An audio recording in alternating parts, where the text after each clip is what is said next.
And now, for our first conversation of the day on loyalty's importance to travelers post-pandemic, please welcome the Global Officer of Customer Experience, Loyalty, and New Ventures at Marriott International, Peggy Fang, in conversation with Skift Hospitality Editor Cameron Sperance.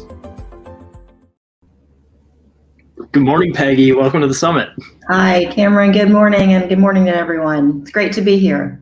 Good to have you. So we're kicking things off with a discussion on how loyalty has become more important to travelers during the pandemic and hopefully post-pandemic. We're all looking forward to that day.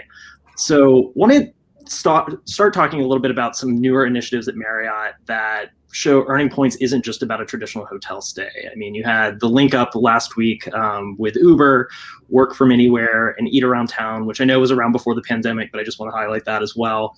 Are these long-term initiatives, or will Bonvoy revert to more traditional loyalty streams as hotel bookings pick back up? Well, thank you, Cameron, for that great intro. And if you haven't linked your accounts, please go to our app and link your accounts to Uber. I guess during the pandemic, we saw a lot of consumer behavior shift, and clearly domestic business and domestic behavior was driving everyone's consumption. And so as we kind of switched to moving our credit cards to points for earning on local grocery store stays and restaurant dining, I think we saw the potential with Uber. We'd already been talking with Uber for quite some time, but the dining piece really came up with Uber Eats as something that we thought could be compelling for consumers. And basically we're moving along the strategy of trying to give our members more ways to earn. And Uber is just the first stop on other ways that you'll be able to earn more points. And during COVID, we saw the spending and on our credit cards really did not go down as much as we saw our stays go down. And so that told us something about how much consumers loved our brands, the aspiration for travel, and want to continue to collect those points to be able to use them, when they're ready to travel again. So we've Uber was one thing we saw. We also saw our retail business grow 26%, right? Really a business that we were in because people would stay in our hotels and then ask us where they could get the bed later. Of course, during COVID, we saw interest in candles and robes and bedding and all kinds of things to bring the experience home. So we've seen growth in that space and are expecting to grow that more. And then we also saw a shift in behavior with homes and villas. And so many of we've launched our homes and villas business just a couple of years ago. And, demand for home rentals is up 720% just in the last couple of months versus last year. And in our business, it grew 230% last year. And so all of these things that were maybe more unexpected pre-COVID started to give us the seeds for where growth may come from in the future. And of course, like how we create member value. Certainly. And I'm glad you bring up homes and villas, because that's been an interesting one to cover, because it seemed like for the first year or so, Marriott was insisting this is not a big part of the company. But I mean, earlier this year, there was an investor call where it was discussed that there could be a couple of million homes that fit the mold for homes and villas. But what about work from anywhere and the Uber tie-up? I mean, I know those are pretty new initiatives, but I mean, how much loyalty interest has there actually been in these programs? I mean, I know there's a lot of debate about the work from hotel side, and like, is that just kind of a flash in the pan during the pandemic, or does that have legs going forward? So it's a great question. I always like to start these things with looking at the patterns of consumer behavior. And if we just zoom out for a minute and look at corporates, right? Corporate travel, business travel, and what corporations are doing, you've got a lot of companies sort of saying, you don't have to come back to work in the building anymore, and you can just work from home or work from anywhere. And as a result, we started anticipating that during COVID. So we started testing it in 15 markets to see around the world, how would it do? And to be honest, it was ups and downs with, COVID restrictions kind of also going up and down out of the gate. It didn't tell us anything super compelling, but in the last recent weeks and months, we've definitely seen an uptick in some markets. And I think we're just trying to understand, like, how will consumers use the space? With corporations asking people to work from home, there is also this flip side, which is more people will have to get together to do some collaborative work. And so we think that that's an opportunity, and we have shifted not just to allowing you to rent a space in a room, but to really look at these collaborative spaces where you can rent a team space. And so that's kind of where we're moving. But to me, it's a test and learn, right? Like we've built all of these businesses to be complementary to our core hotel business. And it really is about, can we drive different types of revenue for the hotel? Can we bring more value to the member? Got it. I want to pan out to the program as a whole. I mean, obviously the last year has just been devastating to the entire travel industry, but I mean, how many people would you say were still signing up for Bonvoy in the last year? And I mean, where are they earning their points today? Yeah, like we ended the year at 145 million members, and down from new enrollments were certainly down from previous years. But what I would say two things. One is the member base that we had that was active stayed pretty engaged in terms of, open rates on emails were actually higher than they had been pre-COVID. People are, of course, at home and with less to do, they came more time to open their emails, but stayed engaged with us in other ways. As I mentioned, boutiques and, retail purchases, and really just looking at our site and figuring out like, where could they go travel? In terms of enrollments, we saw it was definitely down, last year, but in just the recent weeks and months, like redemptions are up, registrations for promotions, global promotions are back to 2019 levels. Enrollments are up, and we're excited about that because if you think about it, everyone in our hotel right now is probably there for leisure. So we're bringing a lot of leisure guests into the program, and credit card signups are actually up. And I think all of that just shows sort of the aspiration for travel. Even if people aren't on the road again, they're certainly getting ready to. And it's optimistic to me that you see this play out in the loyalty space, right? You're seeing the member activity really go up. So after looking at weeks and months of yellows and reds on our scorecard, I'm finally seeing green. So that feels really good. Absolutely. And I mean, we are at what many are saying is an inflection point in the recovery, especially here in the US. I know China's further along. Just this morning, our own Skift Research's March travel tracker showed 45% of Americans expect to increase their travel spending, which is the highest number seen since February of last year before the pandemic.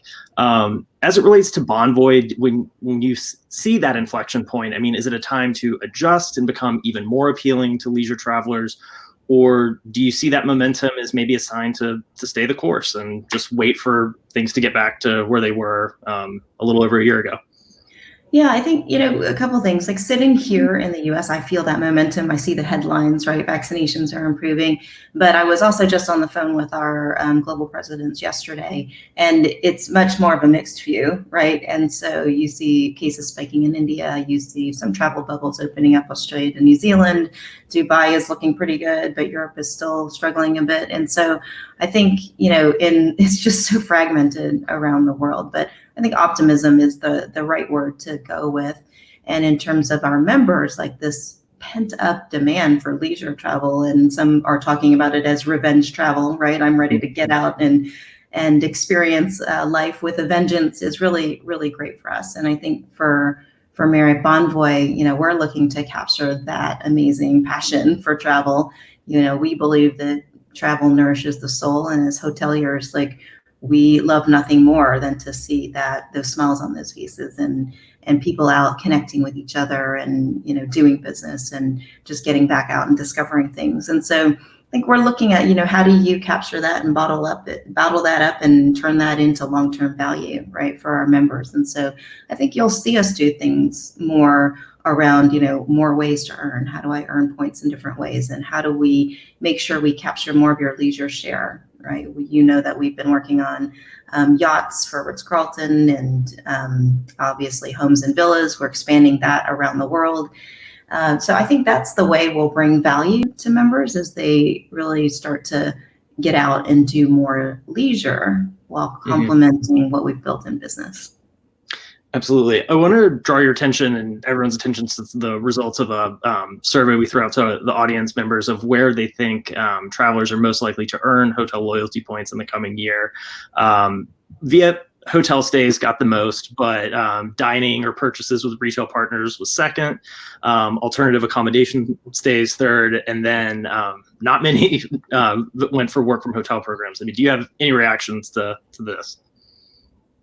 Yeah, I mean, I think, earning points, like there's a targeted group of people who love to earn points, and then there's, a lot of people who just travel, right? And I think there's a question about both, like how do you capture the people who are very interested in earning points and be everywhere they want to be to create that value for people? We do that through our credit card, right? And you're going to earn 10 points per dollar on your stay. You're going to earn another 6 points on most of our cards. And then we're going to, give you other ways like Uber to earn another 6 points on eats and 3 points on rides and 2 points if you order from home. I think that's what builds the motivation for those travelers. But the question is like, how do you really engage the people who are traveling for leisure? And everyone's saying, well, leisure is so much leisure. But, if you think about it, like leisure won't be 365 days like business might be, or weekdays, right? And so how we create value, how we fill the gap for the hotels on maybe business travel that won't be back 100%, I think that remains the question. And our strategy is really around trying to give our members, to build that member base so it's valuable, that there's value to the member itself and value to the owners, that we've got this base of travelers who are high quality, who love our brands, and who will choose them first, and that we can continue to create the global base that will create value for all stakeholders. Great. We also got an audience question. You mentioned promo registration is up. Has your promo design changed, or is this purely demand? We have changed it slightly, I would say, to orient more towards, all travelers. If anything, before, again, we were motivating those business travelers who wanted to earn points, right? You register, you get extra points for your stays, you can reach different levels of elite nights. We're seeing many more new enrollments as a result of our new promotions. And so we are gearing those more towards a balance of business and leisure travel going forward. And you can look at our website, our mobile app too, and see that the content has changed, right? In February, we launched our revision to our mobile app, and if you go on there now, you can see there's things to do, there's resort promotions. We're really out there trying to inspire and capture those who are looking to be out and seeing the world for leisure. Great. Something I was going to ask too is, y'all have been very optimistic on investor calls about China, its recovery path, as well as the potential for future growth and your footprint there. Do you make any regional distinctions in building up loyalty in a growth market like China? Absolutely, 100%. China is a market with enormous potential, and even before COVID, right? It was the largest outbound source market for the world. And I think what's amazing is to watch in this recovery how their recovery has been driven all by domestic business, right? Just shows you the volume potential there. I spent the last 7 years in Asia, and mostly in my role as Chief Sales and Marketing Officer, mostly focused on China, and mostly focused on how do we tap that market locally. And so we use that as a market where we can innovate and try things. Local market, we created our joint venture. I think you guys actually talked about it in the past. We created our joint venture with Alibaba, and we built a storefront in partnership with them that was really about bringing the Alibaba members into the Marriott ecosystem and giving those members value at the intersection of what Ali can provide and what Marriott can provide. And we've seen a lot of great success. They've introduced us to a new source market in that their consumers were more leisure oriented, younger, and in the recovery that really helped us. We've been for a long time partners with Ctrip, more recently hooking up with Meituan and Dianping. So our strategy there really is to go very local. For Marriott Bonvoy, we created a local name. It's Wan Hao Li Xiangjia, which is really a tribute to those who love to travel, but the Chinese name for that as an inspiration. And we're doing some things in China with WeChat, with earn and redeeming on restaurants that we are not doing in the rest of the world, but we're able to test and learn. And so we have a members day. That's the 8th of every month. It's because 8 is a lucky number in China. And we've learned from that and pulled that into some of our member promotions globally. So it's a great market to test and learn in and to really try to localize because it's so big, so you could see the benefits. Got it.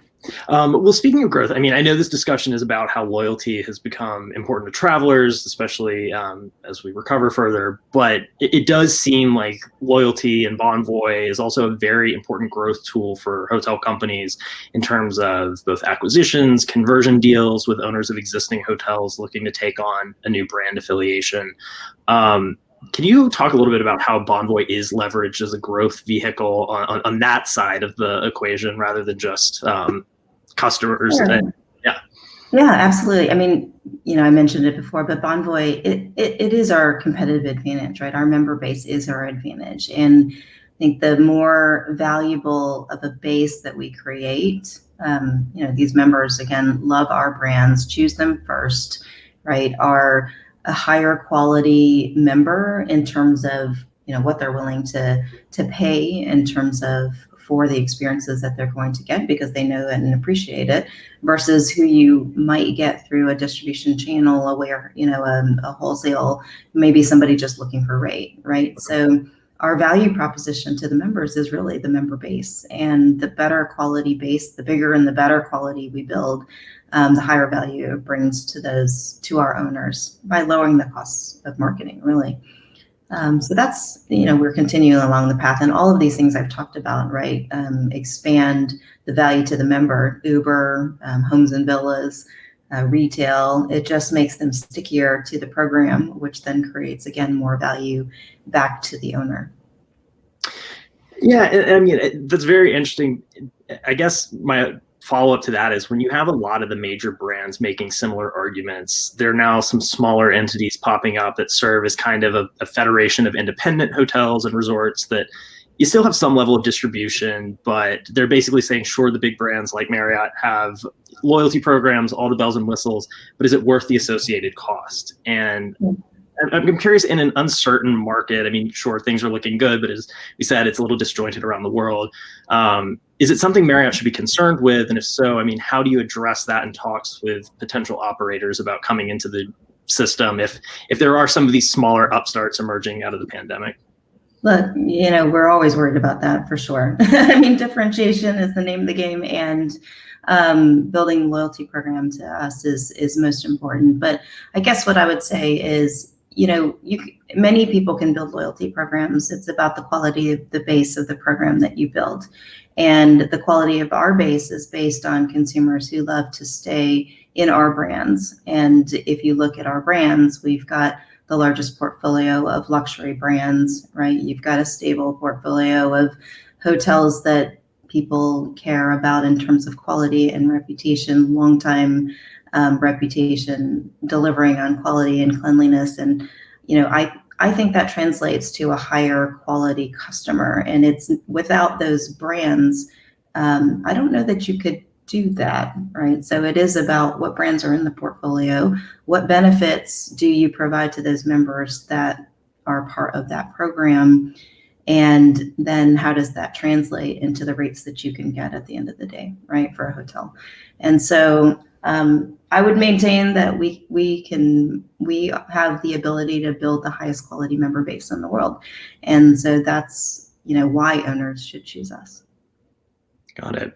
I want to go to another audience question about the Alibaba partnership. Do you see that as a template for future partnerships, that it would allow Marriott to increase direct relationships and reduce spend on Google and OTAs, online travel agencies? Look, I'm a bit biased because I created the program, so I think it's a great model. No, but to answer your question, I do think it's a very powerful model, right? We tested this with Ali because it was an ecosystem partner where we could find a win-win with them in terms of, they're in many different businesses, travel being one of them. And we were able to bring something to them that they were really looking to, expand on. And they have a built-in member base in their local market. And if you look around the world, that's happening in many places, right? In Japan with Rakuten, with Grab in Southeast Asia, and many other partners or companies are kind of going in that direction in terms of ecosystem companies. So it's natural for us to lean in there and say, hey, how can we do something together and create value for both of our member bases? And again, like, we're interested in creating value for members and value for owners. And so where we can create those partnerships that create that win-win, I think that's a very successful model. Great. Well, Peggy, we are almost near the end of our discussion. So I did want to ask you one question about, later today, we have a few panels coming up about subscription, paid loyalty programs. Is this something Marriott would ever pursue? Would we ever? Certainly we're thinking about it like everyone else, right? But I think the danger here is not to hop on the bandwagon because it's a trend, right? Because just for the sake of subscription, like, recurring revenue streams are absolutely attractive. And of course, right now, we'd all be running towards it if we could find it. But if it doesn't create value for the customer, at the end of the day, you got to solve a pain point, or you have to be giving some value on some spend that the customer has anticipated or was planning to spend, likely for them to want to join. You've probably all been to your Apple account and clicked on your subscriptions button and thought, like, why am I still paying for that? Or didn't I cancel that already? Like, you don't want that for your brand, right? So we are being very thoughtful about this space. We're certainly thinking about it, but we will only get into it if we find something that is of real value for consumers. All right. Well, I think that's a good note to end on. Peggy, thank you so much for joining us. Good to see you as always. And thanks for having us today, Cameron. Great. See you for the rest of the Thank you.